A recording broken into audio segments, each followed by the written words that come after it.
vulnerable, ensure the safety of others. But in phase one was absolutely key. A Jacksonville beach.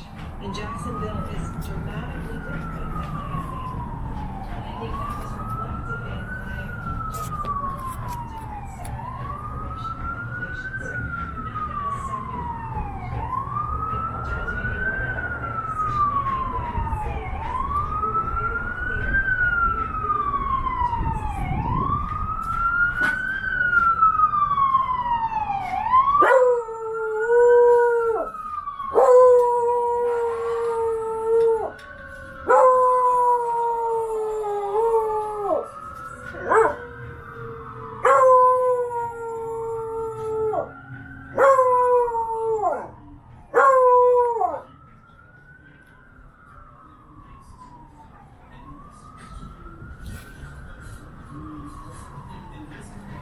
Thank you.